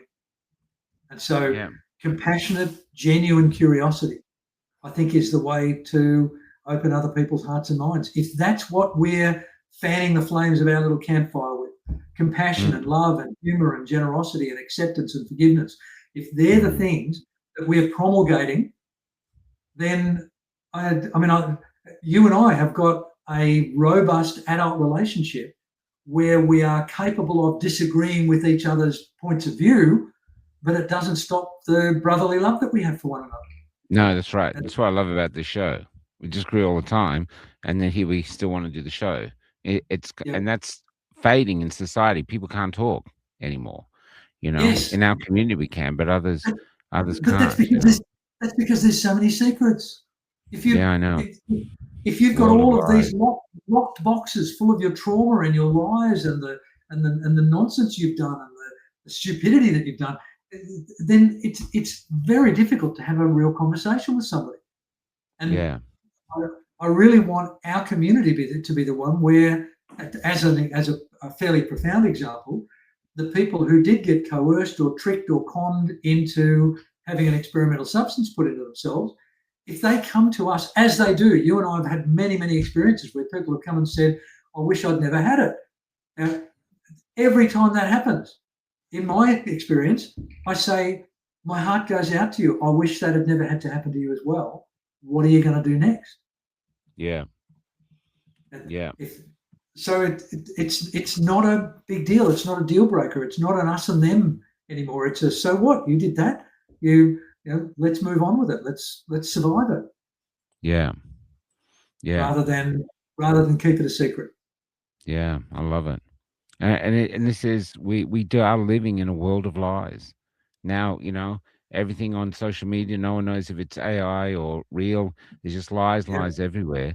And so the Yep. only truth we have is our feelings, our intuition, and our love for each other. Love is the thing that's incorruptible that I'm finding. I know this, but it's to help us bond and grow. This I'm finding, and it's a faith thing, and I do wonder, like, what did someone tell me? Oh, Angela Rojas, who I had on last night.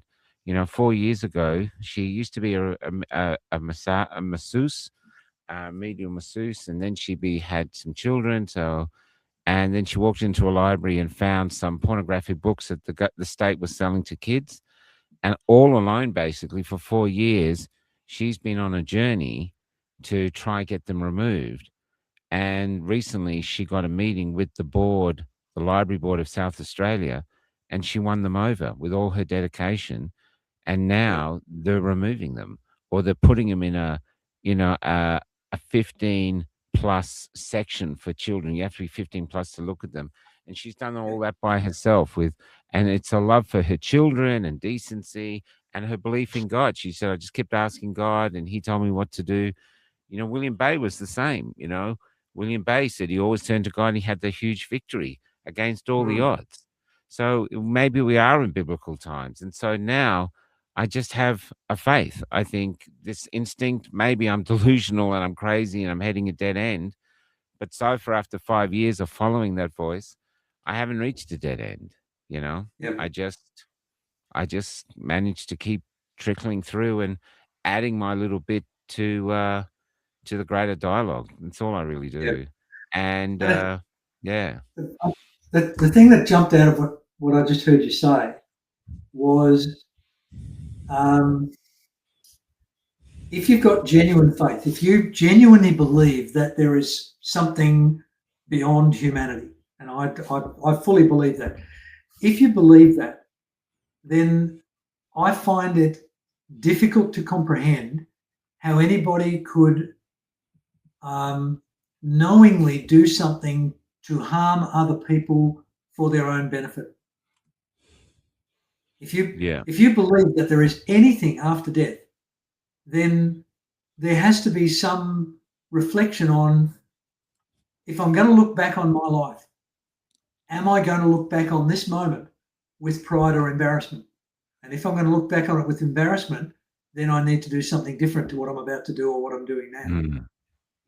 So that to me is where faith takes you. Faith is an acknowledgement that you believe in a higher power. That acknowledgement leads you to the fact that that higher power will know everything about you at some point. And that faith would lead you to want to be the best version of yourself you can be. And if your faith motivates you to be the best person you can be, then welcome to the freedom community. Yeah, there's my faith, and when things happen, and we have these beautiful things happen often, which sort of helps cement your faith, is a feeling of I'm privileged to have this faith, and my life benefits because of it. Even if other people don't understand it, I am, and I know I'm on the right path, and I just keep going. And if I'm wrong, well, I'm going to be in the grave. Who gives a shit? There's, and if I'm right, this, and I'm not doing it for any greater reward when I reach the end. I just like the fight. I like the struggle. I like being in it. I like this. I do feel, and this is for another conversation.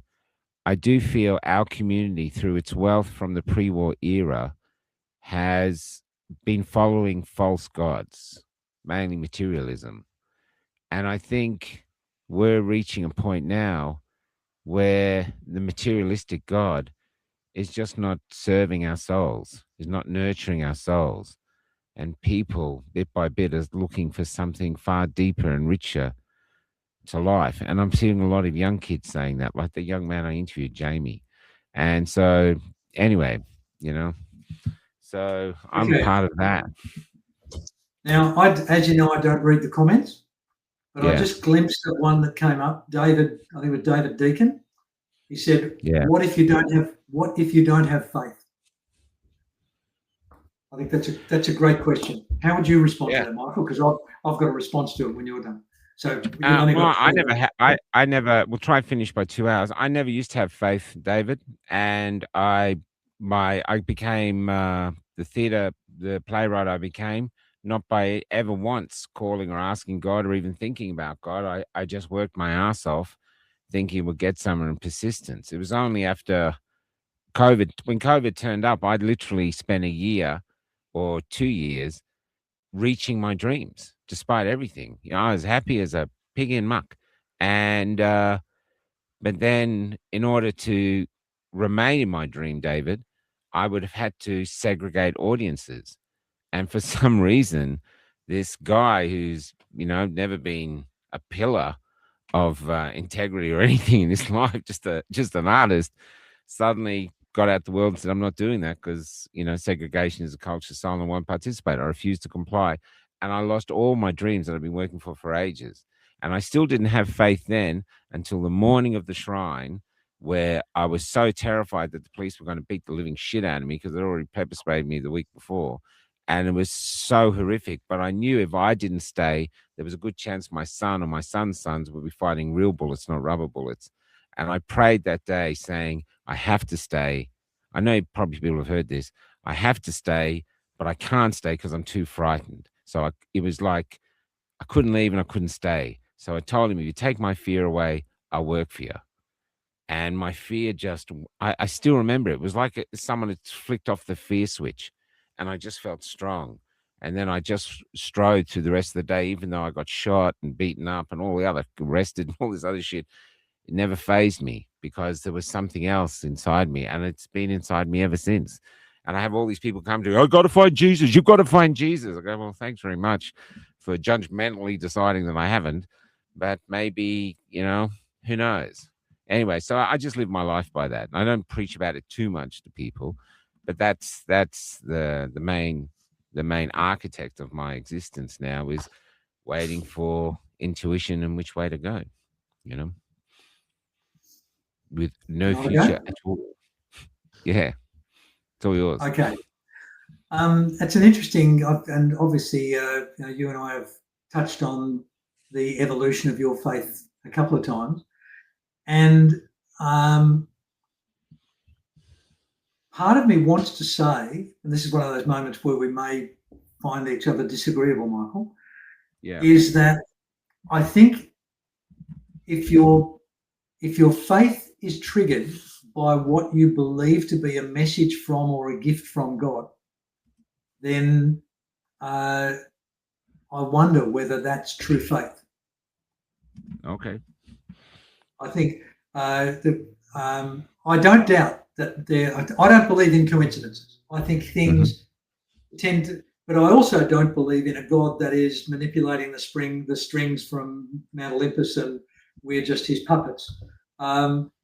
So I don't think you can have two bob each way. We've either got an interventionist God who has designed the universe and he knows where every atom lies within that universe, or you've got a non-interventionist God who, for example, gave us free will and has allowed us to play Larry with a big stick and mess so much stuff up with the exercise of our free will. Now that's the God that I believe in, the God that has given us the gift of being able to be self-deterministic. And so my response to David's, what I think is a genuine question, is I think in the absence of some form of revelationary experience or sign or gift occurring, I think faith is an act of free will. Now, It's a choice. It's a choice. Yeah, my whole life since then, it's been a choice. I choose to believe that these intuitions come from God. Do I know? No. Maybe I'm just delusional, Well, but I and I choose think to believe. And okay, so so I faith think to me is we're now circling around it and coming back to a point of closer agreement, Michael, which I'm relieved over. I think your intuitions are as close to a gift from God as you can get, but what you're discounting is the fact that it's your free will that is stimulating those intuitions. That God gave you the gift of self-determination. You are incorporating your life's body of work and experience and knowledge into the things that you do, and you are responding to your environment as if there were a God, and that means things tend to work out. And that's what happens when you exercise free will. Now, unfortunately, you can exercise free will in an evil way as well. You can invent a vaccine that's going to cure papillomavirus, and you can make $100 million out of it. And, wow, that's a gift from God. I believe in God. Look, he gave me my knowledge and my... it's really dangerous to say that God is handing out gifts willy-nilly. But,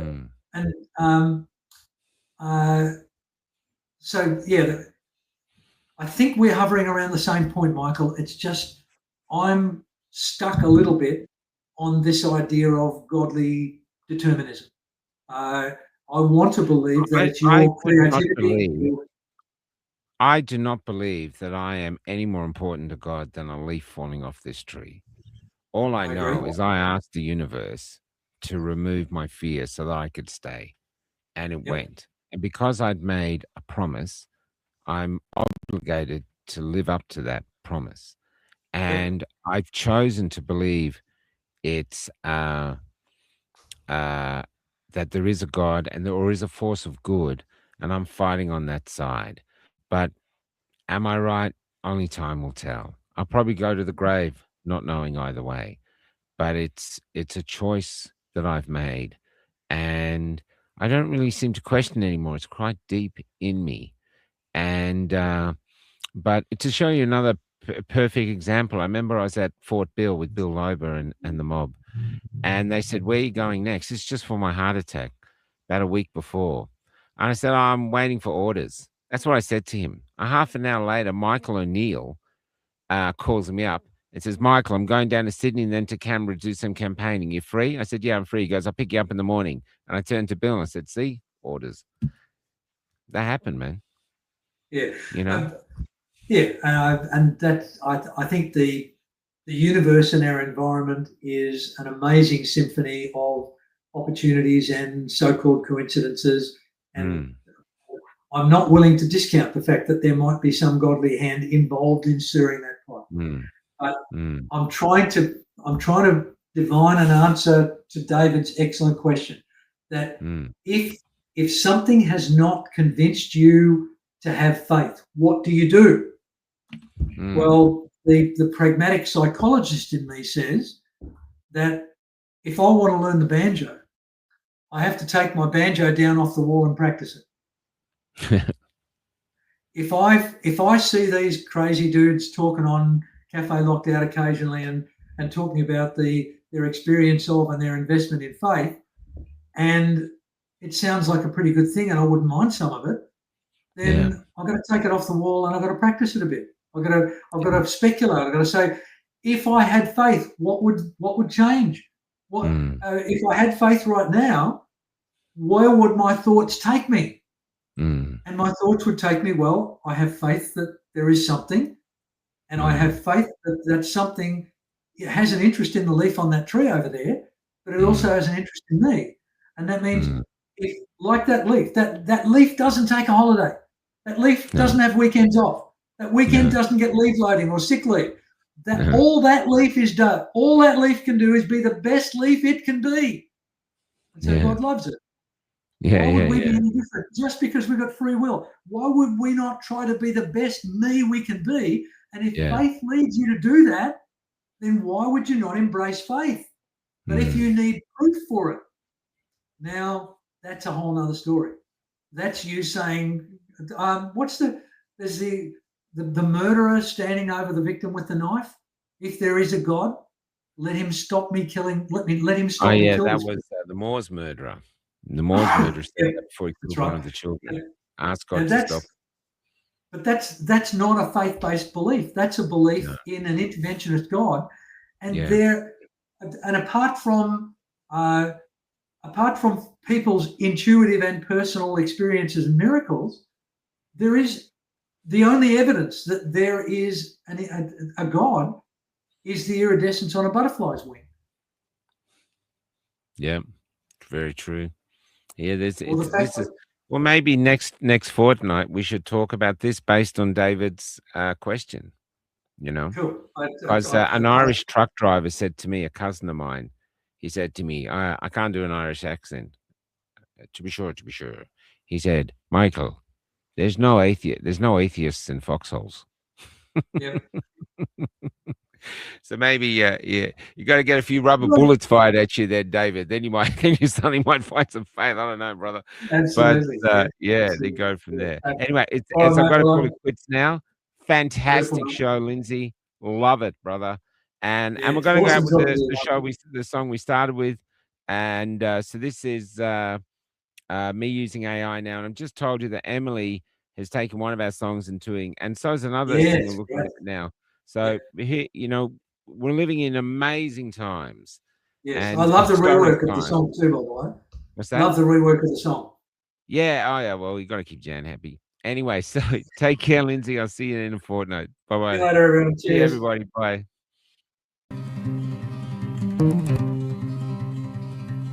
My father did everything they told him to, lined up and took every single jab. And every time I beg him, Dad, please just think, he'd just laugh and call me crazy. We spread his ashes at his favorite park. I have to say I thought I was out of tears, until his sister whispered into my ear, my love, my poor love, welcome to our weeping years. Tanya was a nurse working in the bush. She didn't want to take it herself, but because she loved the people out there, she decided to take a chance. Now she's going through a metamorphosis, because Pfizer gave her multiple sclerosis. Now she lives with her mother in the city, like a ghost watching us all forget her. And while she is still too angry for tears, all I could hear in her burning eyes was a broken heart warning me, my love, my poor love, welcome to our weeping years. Welcome to our weeping years. And no one is allowed to talk about it. Take all your pain and keep it to yourself. If vaccines are safe and effective, then you must be the thing that's wrong. You're not worthy of state recognition. You're not worthy of any compensation. Not even worthy of a human singing your song.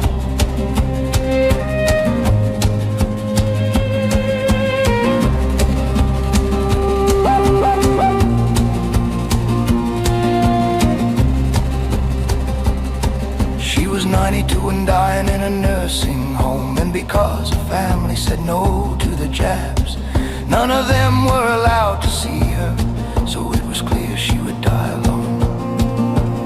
But then one of her older granddaughters took matters into her own hands. After dark she would break into the home and sneak down the corridors like a thief. Then while the carers were all watching TV, she would climb in bed and spoon her grandmother. She would get into her grandmother's bed and spoon. And even now I can see them there, huddled together like babes lost in the woods. As we our endless madness hurricane around them, as our madness hurricanes. Oh, can't you hear our gods whispering? If you guys don't find a way to conquer fear, then you're just gonna keep traveling down deeper into the weeping years.